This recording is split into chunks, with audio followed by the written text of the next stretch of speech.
Well, shake it, folks. Back with another reaction, back with some more Joni Mitchell. I'd like to apologize. This deep dive went a bit longer since the last reaction than I had realized. Shout out to Nicola, not only for sharing it, but for the patience. Shout out to Mark and others who've commented so far on the Joni deep dive, which we're still going through the first album, but I do believe there is much more to come. So yeah, the next tune on Song to a Seagull, make sure I have this right. Yeah, Nathan Franeer. So it's a name which perhaps has a French sound to it. Obviously, we could be talking about a real person, we could be talking about a character, we could be talking about a character made specifically for the song. Either way, it's hard to get a read on it. There's no other context, no larger proposition or question regarding this character Nathan, so let's find out what it is. This is Joni Mitchell. The tune is Nathan Franeer, and it's from the 1968 album Song to a Seagull. I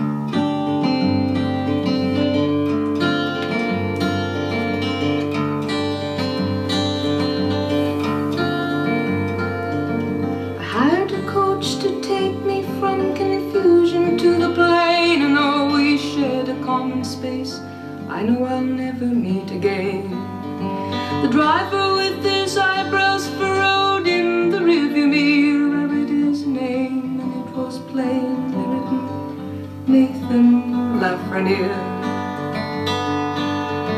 I asked him would he hurry, but we crawled the canyon slowly, through the buyers and the sellers, through the burglar bells and the wishing wells, with gangs and girly shows, the ghostly garden grows. The ghostly garden grows. The cars and buses bustled through the bedlam of the day. I looked through window glass at streets, and Nathan grumbled at the grey. I saw an aging cripple selling Superman balloons. The city grated through chrome plate. The clock struck slowly noon. Through the tunnel tiled and turning into daylight, once again I am escaping. Once again goodbye to symphonies. Is that a harmonica?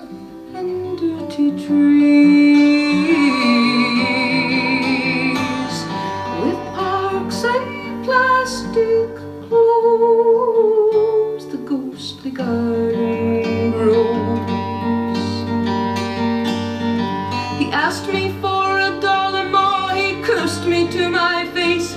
He hated everyone who paid to ride and share his common space. I picked my bags up from the curb and stumbled to the door. Another man reached out his hand, another hand reached out for more.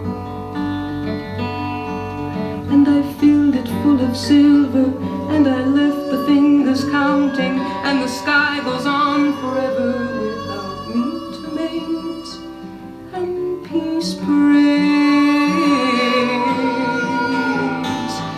You feed it all your woes, the ghostly garden grows.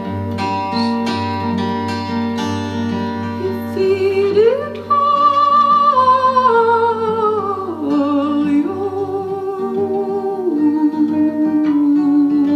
woes, the ghostly garden grows.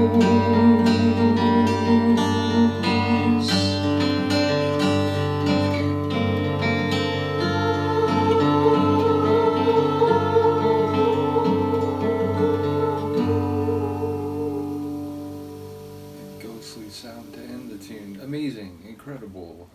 Her vocal work is so crazy. Not just like the melodic moments she can hit with, you know, some notable power and like resonance. It's like a very full voice. But she can also sort of just dart along, and there's moments where like I know what the overall rhythm is going to be, but the way she gets there bar to bar is surprising, and it's, you know, unpredictable. So I love the way I feel like I'm just following her lyrically, or vocally rather. And yeah, lyrically it's like, okay, so I think the title character is the driver of a taxi or a car, and she's seeing these like vignettes of like scenes, and the ghostly garden grows, like it's an amazing alliterative and vivid, like visually vivid phrase. And the idea like of a ghostly garden, it's, you know, some of her vocal delivery, and again those, I think, like backing vocals or whatever that was at the end, it like really sort of lent like some sonic substance to that phrase. But I know it's like narratively like part of the scene she's seeing, but then suddenly it's like he's cursing at her to her face and throws her luggage to the curb, and then she goes to the door and another man reaches out her hand, and, you know, another hand like wants something from her, and she gets silver in her hand. So what type of transaction are we talking about there? And like the idea of being paid in silver is sometimes used as a phrase to indicate like less than savory or noble or admirable activity. And, you know, some being paid in silver perhaps is, you know, it's rendered for some service that is less than desirable or less than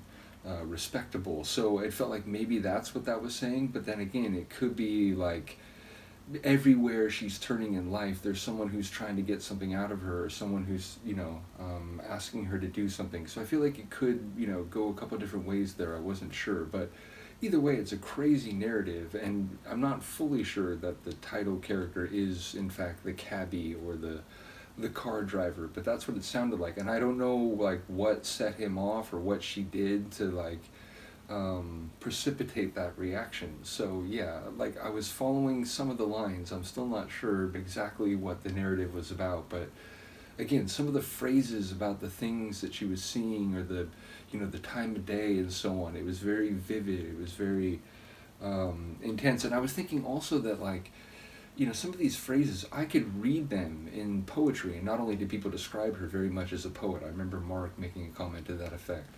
But, you know, when you read poetry, when you read figurative, metaphorical prose, sometimes you need to keep poring over it and considering the different ways that the semantics could have meaning, like on, you know, different levels. And, you know, this is the kind of song that, like, you know, reading these lines, I would say, hold on, I need to read this a few times, I need to let it digest. So it's like, on a first listen, there were some phrases that perhaps will be more meaningful or more expressive to me than I even understood once I re-listened to it a few times. And obviously I will look forward to reading people's comments, but yeah, I'm really enjoying the early Joni deep dive, and ultimately I do apologize, I hadn't realized it had been just about a month, so we will be back for the next one sooner than that, I do promise.